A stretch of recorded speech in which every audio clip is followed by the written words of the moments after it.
Welcome, everybody. I'm really excited about our guest today, and I've been thinking about this, really challenging moment as we begin the Donald Trump presidency and as he signed such a slew of executive orders last night. Um, and as we're expecting vicious raids on our immigrant communities. So I'm just thrilled to have our guest with us today to talk about the history of nonviolent labor organizing and cross borders uh, from down south. So as we have an hour, I'm going to go ahead and introduce him. Baldemar, and I'm gonna ask you in a moment if I'm pronouncing that correctly, was born in 1947 and grew up in a migrant farm worker family in the Rio Grande Valley of Texas. His family would migrate to the Northwest and other regions to work the fields, to plant, to harvest, all of the vegetables and fruits that we eat. They eventually settled in Ohio, and he worked the field seasonally during high school to help support his family. And he and his father founded the Farm Labor Organizing Committee in 1967 just to address the basic issue, which is the right of farm workers to have their own voice in conditions that affect their lives. He also has a deep history of work with nonviolence and belief that intersects so much with FOR in using nonviolence as a tool of social change. He led over 2,000 workers to go on strike, the largest strike in agricultural history of the Midwest. And also held FLOC that held its first constitutional convention as a labor union, and the workers voted to boycott Campbell Soup in their call for negotiations. I'm going to go ahead and just bring him in and let him tell us his story, as that's often better than just reading through a bio. So let me add him in, and please, if you can unmute yourself. And first, let me know if I'm pronouncing your name correctly. Yes, you've done really well, Baldemar Velasquez.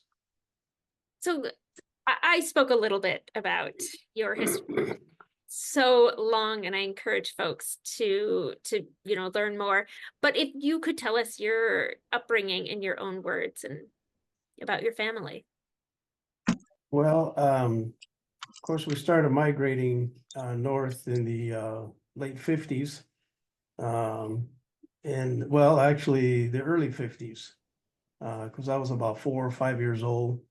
And in those days, as you know, that was the era of segregation in the South.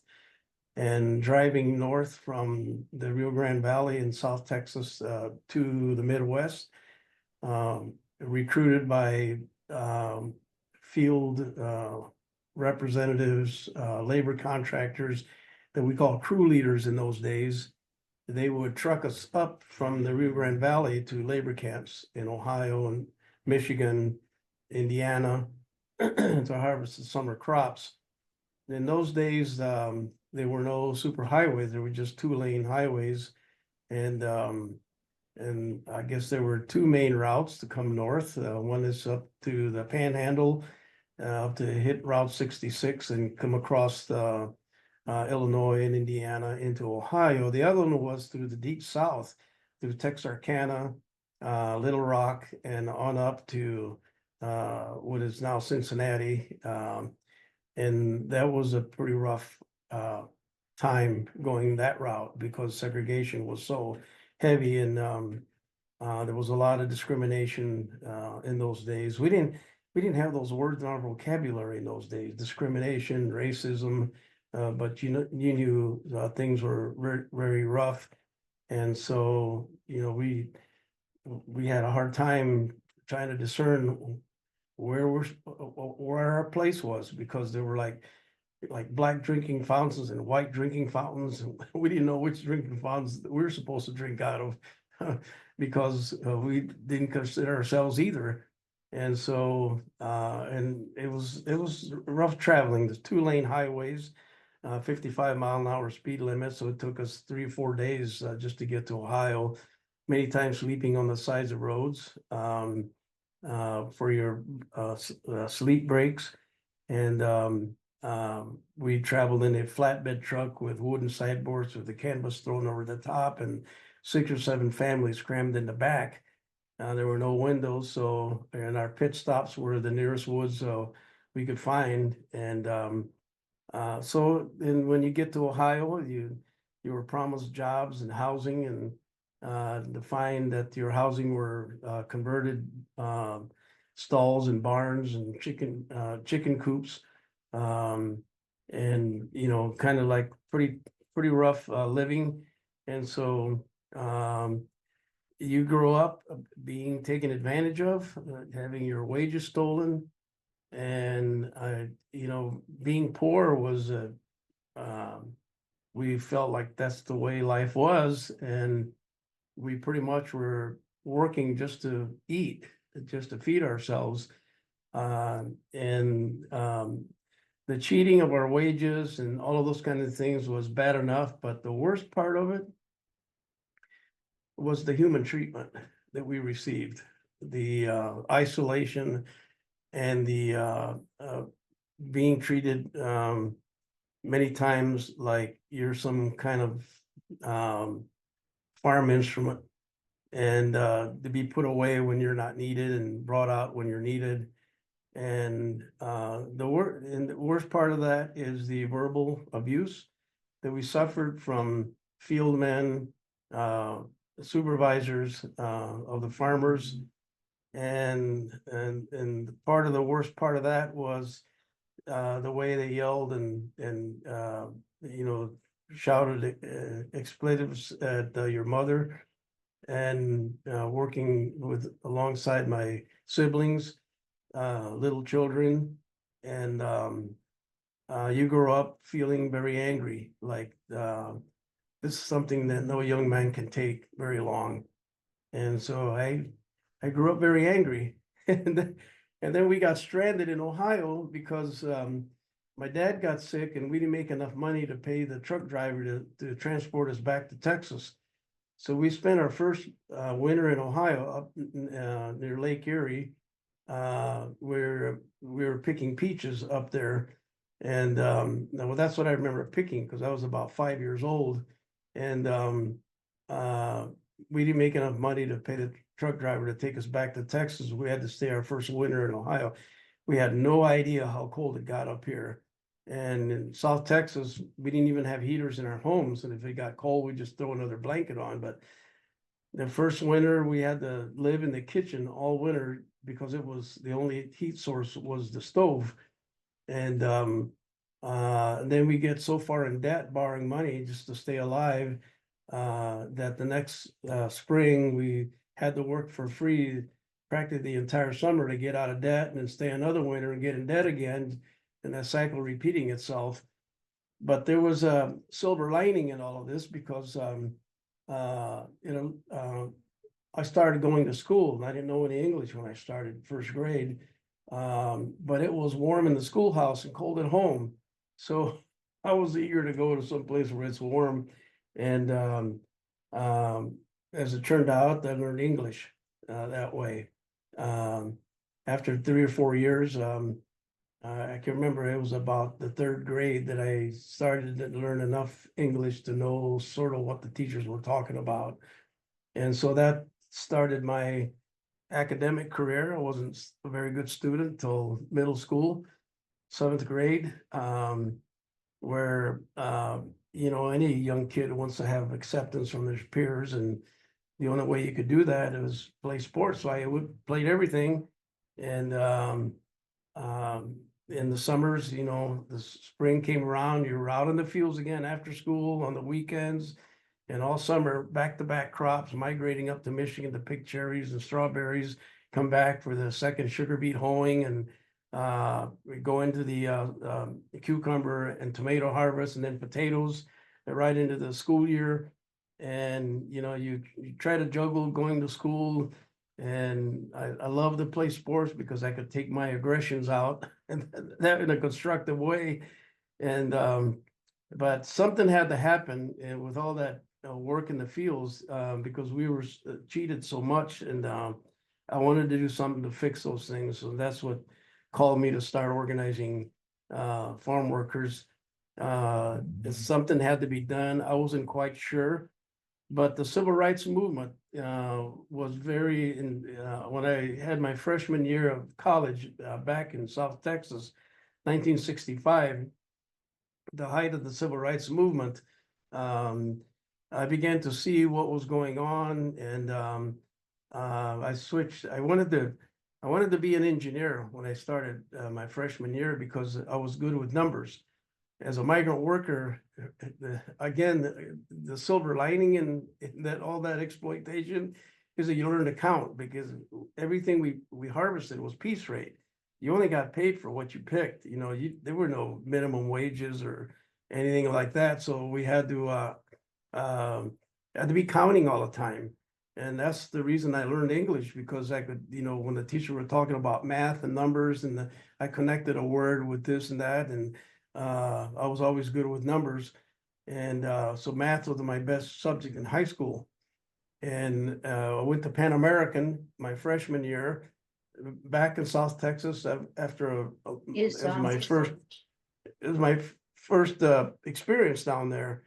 And it led me to and that was the 60s, when the civil rights movement, a lot of debate, it was on the news every night, and the freedom riders and all of those things. It just caught my imagination, like, if African Americans can do that, why not farm workers? So that led me into switching my major to sociology instead of science, engineering. So that's really my story that got me started in this. And that when we started organizing farm workers, I realized I got my biggest education on why farm workers, migrant workers, and those days, undocumented people were always part of our community, part of the workers that we worked alongside. So the immigration was always an issue from the beginning, and we've lived with that ever since. So this immigration threat by Trump these days is nothing new to us.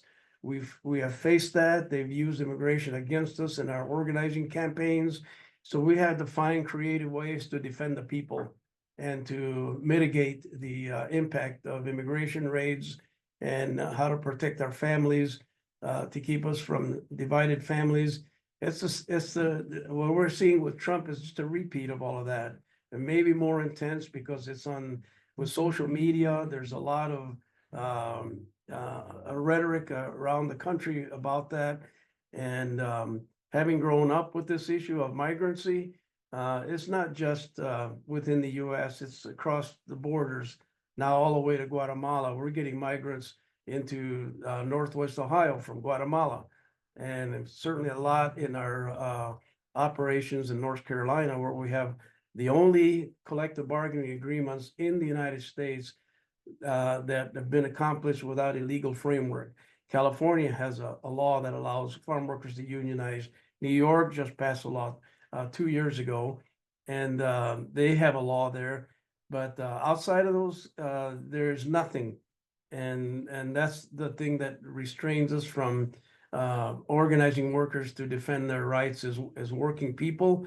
And let me just finish this introduction by saying that our mantra has always been, with all due respect to Lyndon Johnson's War on Poverty and the many assistance programs that have come out of that, or some good ones have come out of that, like Head Start and other things.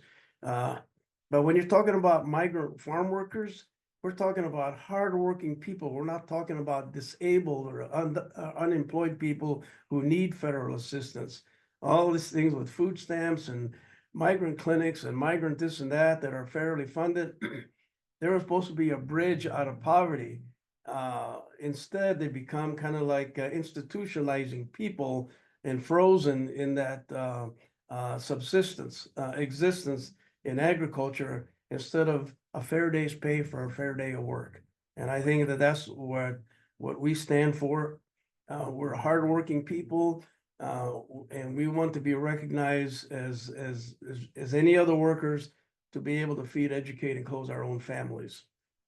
So yeah, I always say like immigrants are the hardest working. If you think just first of all, what it took to come to this country, whether folks are coming from Guatemala or Mexico or coming from the Middle East or from Africa, and the work to bring the other family members home. If all Americans worked that hard, we'd be in a different situation. But you mentioned fair wages, and so much of American history has not paid fair wages, especially to migrant workers and farm workers and to undocumented workers. If you could talk a little bit about your history with that and about founding with your father the Farm Labor Organizing Committee. Well, when I started organizing, very clearly from the beginning, having had a background in engineering and math, I was good at crunching numbers. And I had probably one of the best teachers in high school. My math teacher, I had 4 years with her, all the way from geometry, algebra, trigonometry, and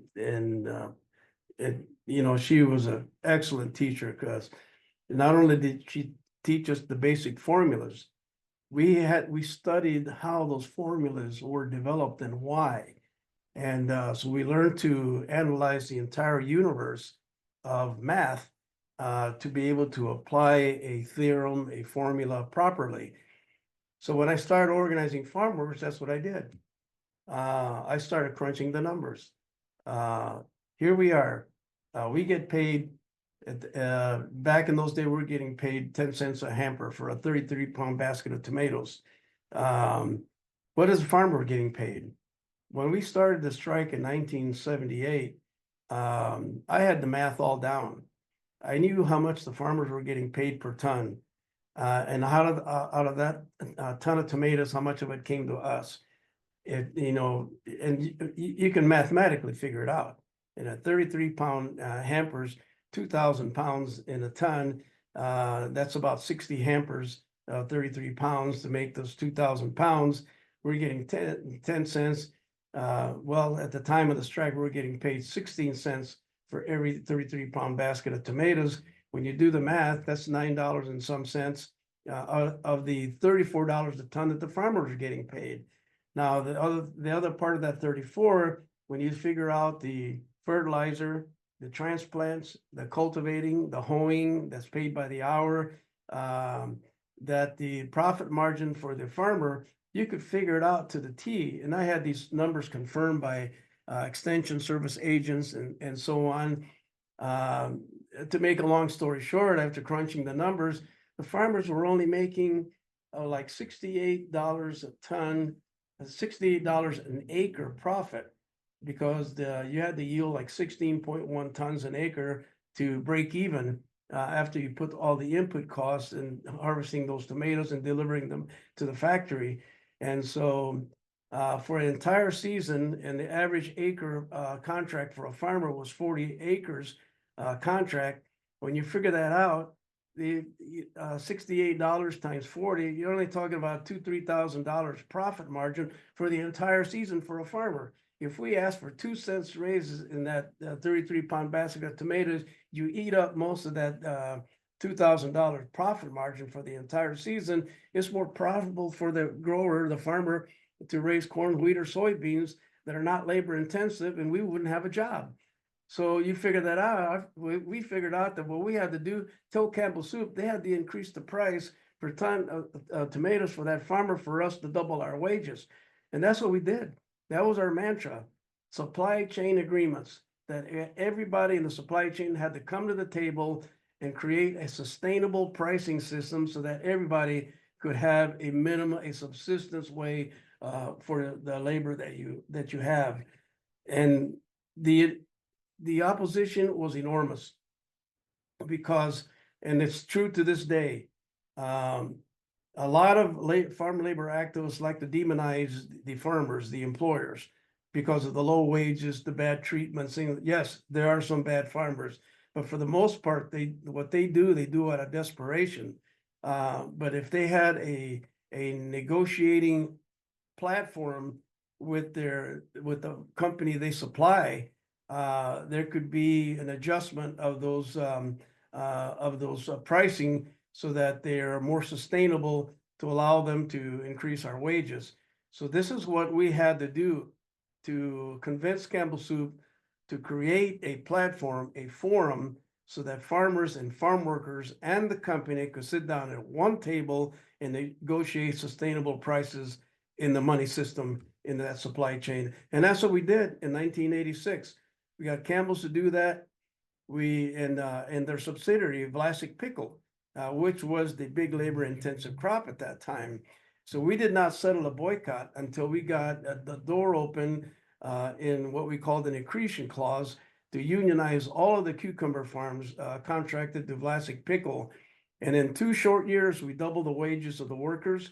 And we got the Campbell Soup Company to pay for a health insurance policy, a Blue Cross Blue Shield, so that our members could take their kids and their families to the best doctors, the best clinics, and regular, treat like regular Americans, and not rely on federal government handout programs like these migrant clinics that were open once a week, that you had to stay till midnight to be seen by a doctor. I mean, we felt like we opened the door to respect as human beings, to be rewarded for the backbreaking work that we work out in the fields. And so we had to create an independent mechanism with the company to create that structure to keep this thing together in subsequent years after the strike and the boycott that we did with Campbell Soup for 8 years in order to make this happen.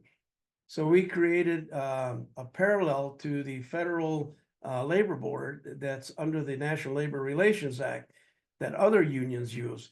We're not covered by that act. We don't have the right to form unions. We're not covered by the National Labor Relations Board. So we created a mechanism that we got Campbell's to agree to an independent commission that would act as a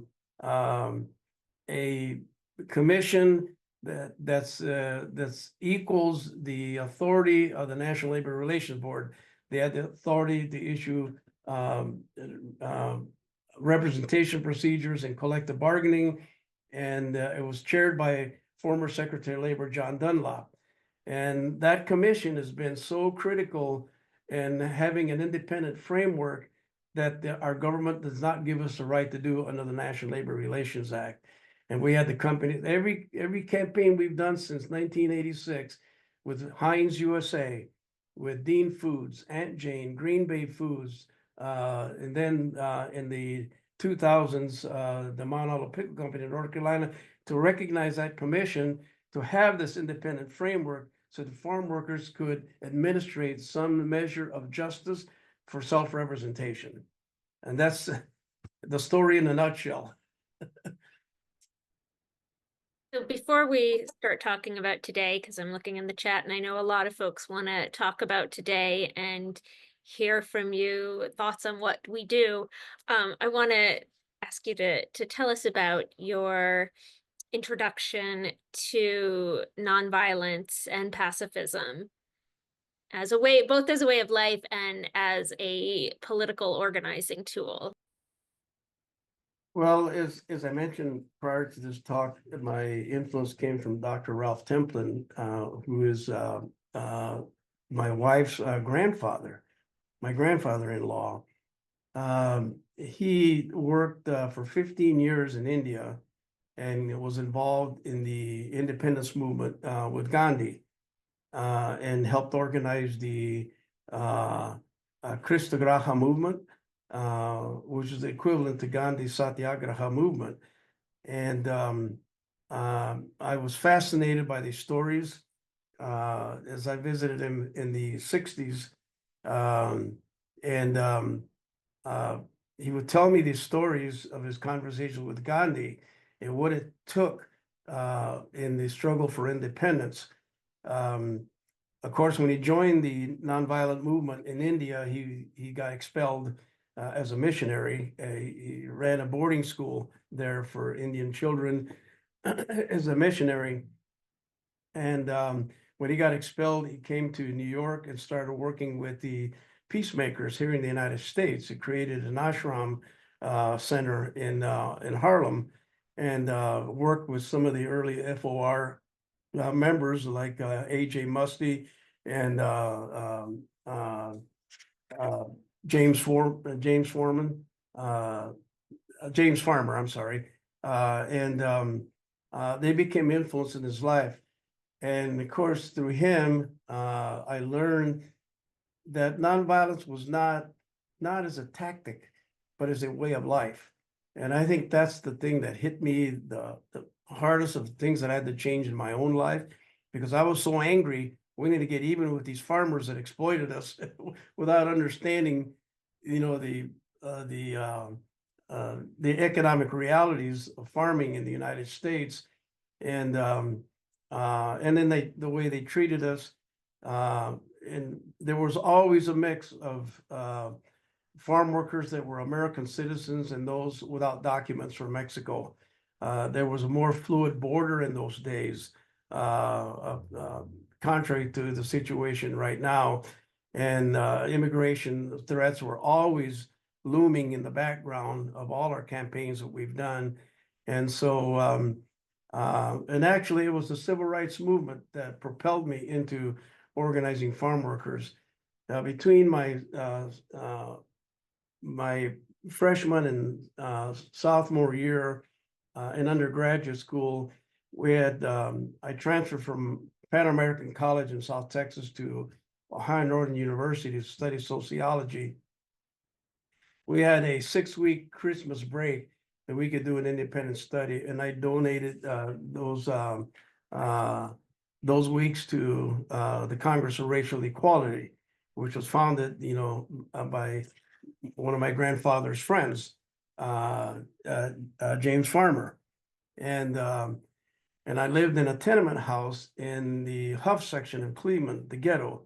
And my job was riding shotgun with another African-American man with a police scanner, responding to police calls to document police brutality cases.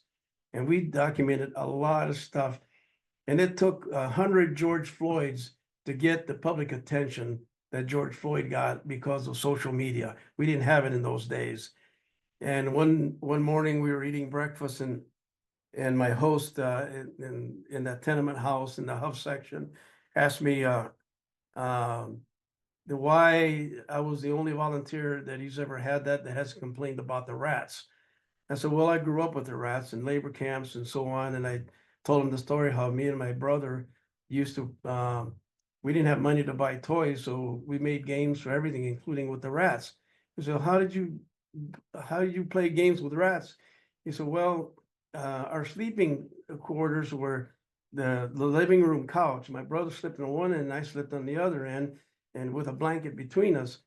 And the living room couch was pushed up against a window overlooking the front porch, and there was a big crack in the pane underneath the pane of the window, and that's where the rats would come in, and they would scratch up the back of that couch to get into the house. And in order for the rat to get to the floor, they had to jump on the part where we were sleeping. And so when we'd hear that scratching up on the back, we knew there probably was a rat up there. We'd kick each other and pull the blankets taut to make like a trampoline for the rats. And then when the rat would hit the blanket, we push with our fists up there underneath the blanket to see how far we could make the rat fly. And that was our game. And so this guy says to me, well, son, he said, you live in those conditions as a farm worker. I said, what are you doing here? Why aren't you doing something for your own people? And that was the question of the decade for me. And when I went back to undergraduate school that summer, I started organizing farm workers with my dad. And they wouldn't, the farm workers wouldn't listen to me because I was a young man. I was 20 years old. We were very patriarchal in the Mexican culture. And they don't listen to the young people. And so, but they listened to me out of respect for my dad. My dad would get his drinking buddies together and I would talk to them about, hey, we got to stand up, stop these abuses, stop the wage theft, stop this and that, and improve the labor camp conditions. You know, there's a lot of sexual harassment of the women in these not even common use facilities in the labor camps. And they would listen polite, but they thought I was crazy. They said, how can anybody organize against these powerful farmers in our community? And it wasn't until my mom and her ring of comadres. My mom was the religious person. She was a charismatic Catholic. And that and what I was hearing from Dr. Templin and other people. And my mother would always say, just have faith. God knows. God will see us through. And in those days, I thought if there was a God, it must be a terrible God to keep us in these conditions. And so I struggled with that. But then when my mom was part of a prayer group on Wednesday nights, and her ring of comadres, a ring of women in two parishes, they were like a group of they would do everything. And if there was a wedding, they would cook for the wedding. If there was a funeral, they would cook for the funeral. If there was a quinceañera, they'd cook for the quinceañera. And so, and it was a prayer group that met on Wednesday nights. And the women started questioning the men, saying, this young man is talking about these conditions and why aren't you supporting him? So the women started coming to my meetings, and when the women came, the men had to come. And so my mom was probably the best organizer I had as a young man, because she helped get everybody moving. And so that started our campaigns. And some of our first campaigns was defending the raids of you know, in Ohio, we have the Border Patrol because it's 60 miles from the Canadian border. And so we had the same problem as people in the South with the Border Patrol. And so we did our first marches on immigrant rights in downtown Toledo in the Federal Building back in the late 60s, early 70s. And so it's always been an issue with FLOC to protect the workers that are harvesting the crops and mixed in with undocumented people. And it's the same situation we got right now with Mr. Trump's threats. Yeah, I was thinking as you spoke about being angry that we're watching that on both sides right now, right? Like that is so much of how Trump got elected, right? Yes. And the grievances are real, right? When folks can't afford eggs and can't put their children through college and see their children, do better than them or afford to raise a family, the grievances, the feelings are real. And if you could talk about, how to, so you spoke about, channeling that anger, because I fear so much that at the same time we're going to have it from the other side now, right? Or from the, full circle as we watch really repressive, hateful, and violent policies be enacted. And you could give us some words and wisdom around how to channel that genuine anger and fear into productive resistance and organizing. Well, one of the biggest challenges I had in those early years of organizing was convincing the workers that the farmer was not the real enemy. He's a human being, but he's involved in a bad system. It's the system that's the enemy. It's a system of inequality. The rules and the laws that govern those systems have to be confronted and changed. And the only way you can do it is to organize, do collective responses. it's kind of like reminiscence of that movie Gladiator. Remember when he's in the arena and they don't know what's going to come out of those cages, and he gets his group of gladiators together. He said, whatever comes out of those cages, man, it's better that we stick together. So, and I think that that's kind of like the attitude that we face these challenges, and you have to have a collective group of people to do the resistance. You can do it individually, but you're only going to get so far, and they're going to eat you up alone. But when history has proven time and time again that it's organized resistance that makes a difference. So we've always had a base of people in FLOC that we now call associate members. These are the resistors. These are the people who have captured the idea that we have to be sold out for others, that the principal motivation of our work is doing without for others. And if you look at all the famous trainers, organizers in nonviolence, that's one of the axioms. The biggest motivation has to be doing without for others, that you're in this not just for yourself, but primarily for others. And you have to be part of something bigger than yourself. And so we have to get out of our own little egocentric survival mode things in order to be part of something bigger. And when you're part of something bigger than yourself, you give up some independence and you sell yourself into another group of people. I mean, that's what collectivism has been from day one. And I think you have to be committed to that. So we created this associate membership. People pay a nominal $30 a year, and we target people who are on the bottom rungs of society because they're the ones that need it the most, and they're the ones we have to convince. Now, we may sign up, 100 people or 10 people. Out of those 10 people, you might get one, you might get zero, but the next 10, you might get one. The first 100, you might get 2 or 3. The next 300, you might get 3 or 4.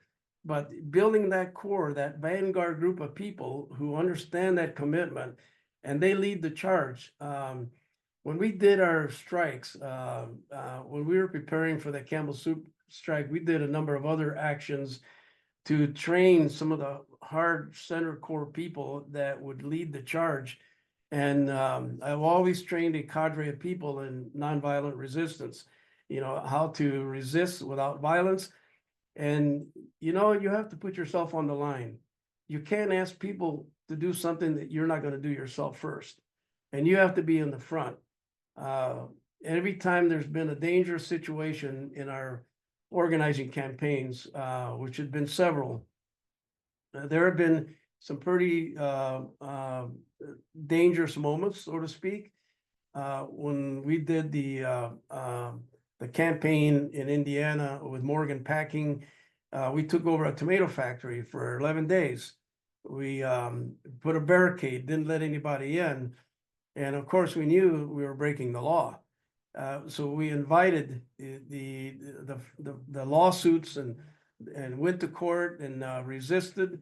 And I had the core of people trained in how to respond without violence.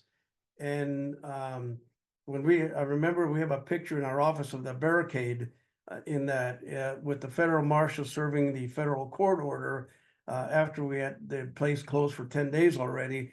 And I told the people,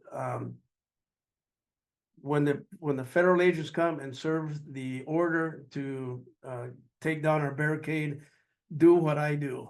And I went on the other side of the barricade where the police, the federal marshals, and the local law enforcement officials. There was about 100 uniformed people against us, to where there was 120 workers that had barricaded ourselves inside the factory.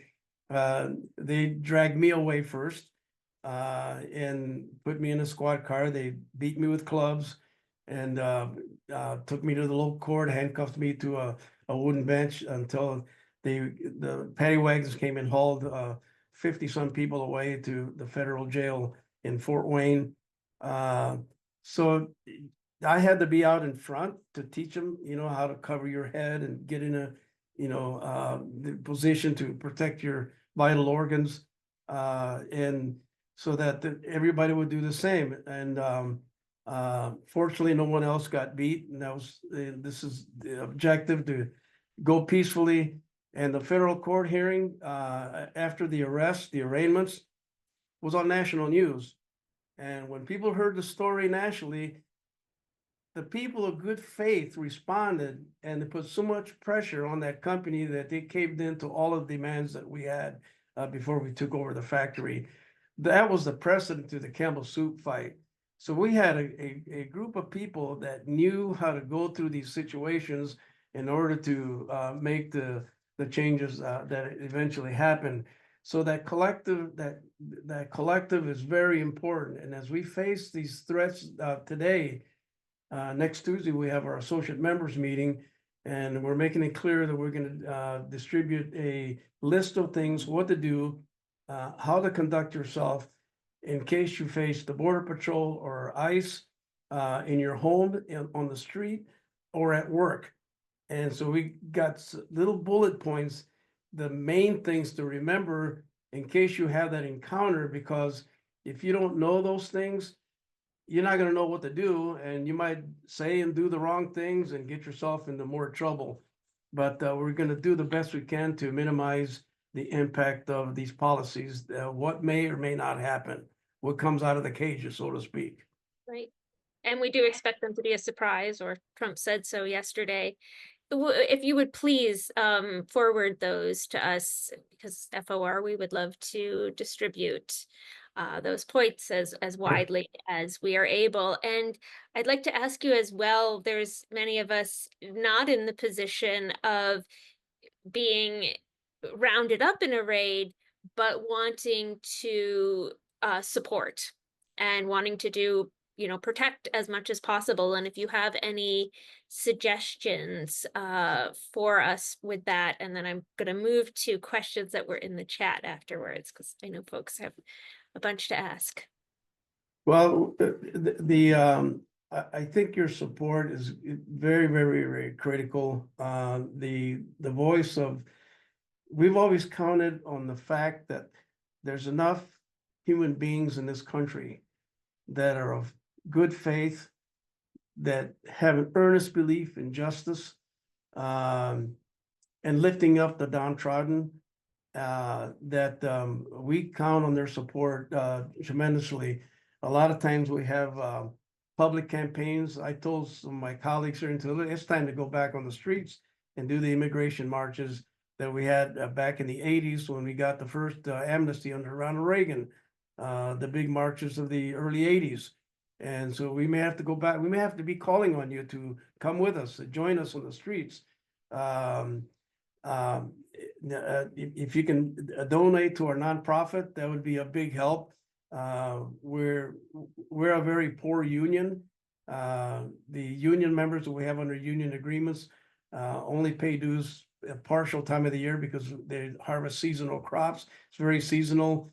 So we just got through a very terrible run of our internal union elections that was overseen by the Department of Labor. They required all kinds of dumb things. It's really discriminatory the way they look at us, because they exclude us from the collective bargaining laws. Farm workers are excluded from the National Labor Relations Act of 1935. We've been excluded ever since, so we don't have a mechanism to allow us to unionize farm workers. We have to create independent mechanisms, but they hold us accountable to the rules that they wrote to govern the elections of those unions. They're asking us to be held accountable for something they don't give us a right to do in the first place. That's outright discrimination, but they see it otherwise. So they require that we spend a lot of money on that, and it just bottomed us out at the worst time that we face this threat. So we have a nonprofit, Campaign for Migrant Worker Justice, that people can donate to. That's CMWJ here in our office in Toledo. But I think the most important thing is that you join the foot soldiers. When we call for actions, you just come out and join us. We'll do the planning, we'll do the organizing. But we need not only brown people, we need black and white, red and yellow people to join in this common cause, to bring some kind of rational look at what this whole immigration thing is about. And neither party, Democrat or Republican, has got this right. Everything that they're talking about on the border is cosmetic. They're not dealing with the real issues of migration. What provoked the migration in the first place? Like I told them back when they first passed the NAFTA agreement, when the immigration started coming to our border after that, we displaced 3 million corn farmers with NAFTA in the first 2 years of NAFTA. And then those families had to go somewhere to feed their families. And our foreign policy and trade agreements in Central America and Mexico has done so much to displace people, to create that migration, to create governments that were in dictatorships in Guatemala. And when our foreign policy supports those things, the consequences are displacing people. Then people have to migrate. They have to go somewhere to feed their families. And so there's no wall that's going to keep a man and a woman to move somewhere to feed their children. It goes against human nature. And I think until we get that right, until we get our foreign policy and our trade agreements correct, we're going to continue to see this migration. We're going to continue to repeat these problems. And I think as long as Wall Street is controlling both political parties and we don't have a break from that, we have to do something about it ourselves. And until we enact reparations for all the damage and destabilizing that we have done that caused these migration policies. I want to let folks know that I put the donation link in the chat, and I encourage folks to donate, and we will, when we put out the video as well, we will put that link and encourage folks to donate. So, John from San Antonio asked, and I think it's a great question because I want to know too, if you could talk about how you interfaced with Cesar Chavez and United Farm Workers, and how you worked together through nonviolence. Well, I spent a lot of time with Cesar. Not only every time we visited the Midwest, we got together. South Texas was a common point of reference for both of us because he had an office in San Juan. Colonias del Valle was the originating group for the United Farm Workers down there. And they have a group called Lupe now that has an operation there in San Juan. San Juan is right next to the town where I was born in Far, Texas. And my grandparents lived there. And San Juan is where the Catholic Cathedral is in the Rio Grande Valley. And so it was a mecca for Mexican people at that time. And Cesar had an annual convention there. When we did our strike in '86 with Campbell Soup, Cesar became one of our biggest backers, biggest supporters. In return, all the migrant workers that came to Ohio from the Rio Grande Valley, we got them to join his union in the Rio Grande Valley. And we had joint conventions down there where we encouraged FLOC members to join Cesar in the convention. I have pictures of him chatting with us in my grandfather's backyard in Far, Texas, right next to San Juan, where he has his office.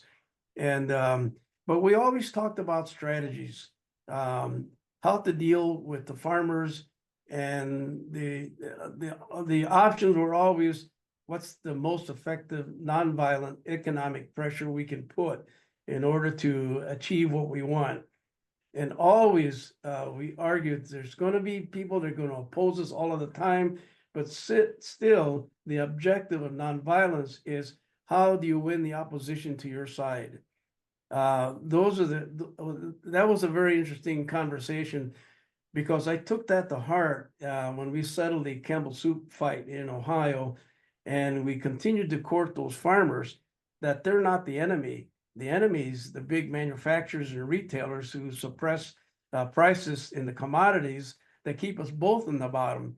And you know, when we did the Mount Olive pickle boycott that broke over our blockbuster agreement in North Carolina, the first people, group that endorsed that boycott of the Mount Olive Pickle Company was the Vlasic Pickle Growers Association, the farmers that we had a collective bargaining agreement with in Ohio, because at that time, Mount Olive Pickle was a competitor of Vlasic's, the second largest pickle company in America. So we know what that means when there's disparity in what you have to invest for the harvest. Money flows to the easiest way to make it. So we had to upgrade the conditions of the farm workers in North Carolina to be on a parity level with the farmers in Ohio and Michigan. Same day with tomatoes. We went all the way to Sinaloa, Mexico. And I talked to Cesar about that. And he said, you think you can get the Mexicans to collaborate with you about tomato paste from Campbell Soup in Sinaloa, Mexico? I said, I don't know, but we'll try. And we did. And so I remember talking about those things always with Cesar. And if you come to our office, we have a gallery of photos with Cesar here, and the time I spent with him in California. And we were always talking about what's the best nonviolent way to get this done. And so we always treasure that support and that help and those conversations. So his influence went far and wide beyond just farm workers. And I think that it was something that we're very proud of. And we hope that a younger generation can carry it on and find the next foot soldiers that are going to go out to the fields and organize farm workers, whether they're documented or not. Absolutely. So somebody asked in the chat about a film that's being made about your life. That's There's in the process, and I assume there, how they can access it. there's a I'll access professor. it. Well, there's a professor writing a book on the impact of nonviolence had in the FLOC movement, and he's up to, I think, the year 2000 now. And so, in his book writing, and there's a young man who's trying to do I don't know whether it's going to be a historical film or something about my life in FLOC. And I try to I'll recall his name here in a minute. There's going to be, let me see if I can forward you the contact information for that young man. His name is Will Burris. Keith Burris, his father, was a former editor of the Toledo Blade and the Pittsburgh Post-Gazette. And he's retired now, but he's a columnist now. And his son, Will Burris, is trying to do a film. And so I think that there's, make sure you put in contact with him so you can get some feedback from him. So I've been thinking about, and there's been a lot of conversation about the constituencies that Trump increased during this election, and one of them is the Latino community. If you could give your thoughts on that. Well, I think it's true of many generations. And it's not just Latinos, it's every nationality. It seems like the issue's always been what we learned from Dr. Martin Luther King Jr. You see, my only encounter with Dr. King was in '68, about 2 months, a month and a half before he was assassinated. I was a sophomore. I was a junior at undergraduate school at Bluffton College, and now Bluffton University, traditional Mennonite school, traditional peace church. And I get a telegram from Dr. King this is after I'd started the organizing. I'd been arrested a number of times, and somehow the Southern Christian Leadership Conference got a hold of that and invited me. Dr. King invited me to come to Atlanta to help plan the Poor People's Campaign. There were 30 of us, Latinos and Indian leaders, that convened there. And the meeting we had with Dr. King lasted about two and a half hours. And a question came out at that time about how do we as poor people who have nothing can get the richest, most powerful people to negotiate with us as equals. And his famous line that I remember, and the purpose behind it, he said, how do we compel them to negotiate with us honestly as equals? He said, when you impede the rich man's ability to make money, anything is negotiable. I remember that axiom in all the strategies that we have.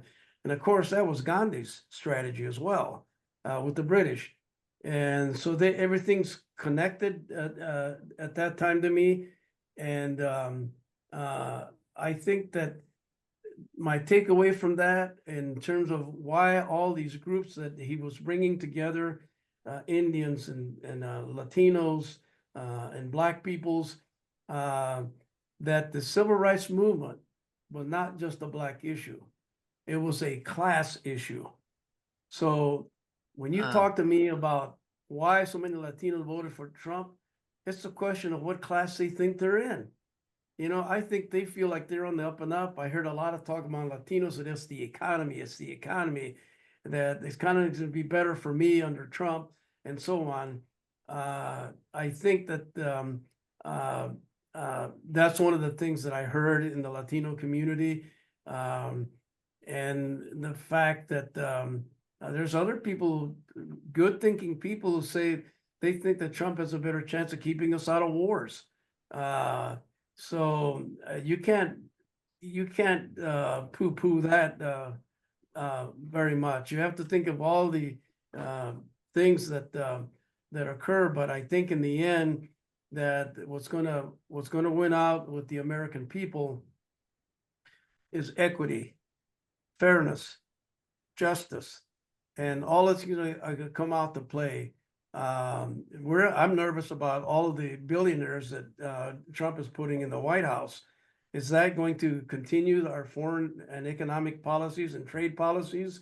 You know, again, this whole manifest destiny concepts of the Monroe Doctrine and other things like this wealth is for our making, not for anyone else. And I think a lot of those people who are believing in the question of the economy we're going to find out soon enough, and we just have to roll with the punches. In the meantime, we have to do our best to protect the most vulnerable people among us, and it's going to be the undocumented people.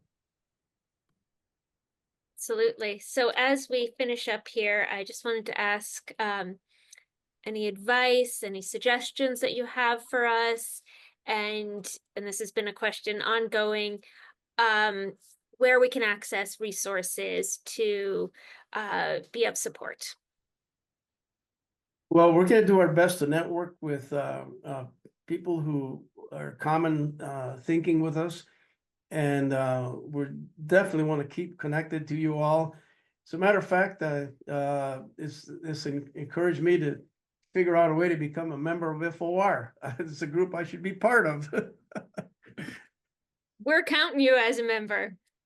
Oh, thank you very much. I'd be happy to pay my dues when they come due. Then thank you so much for joining us, and we will be staying in touch with you. Most importantly, as a member, we want to help disseminate information that you have, and as you know, we're so much stronger together, and what we need to do, what's so vital to organizing, is to be connected with one another. So thank you for this inspiring and fascinating conversation, and we will be in touch. Well, thank you, Ariel, and thank you to Linda Alvarado, who connected us. And we're so happy to have someone connected to you right here in our own hometown. So we appreciate her very much. Thank you. Absolutely. Take care, everybody. Adios.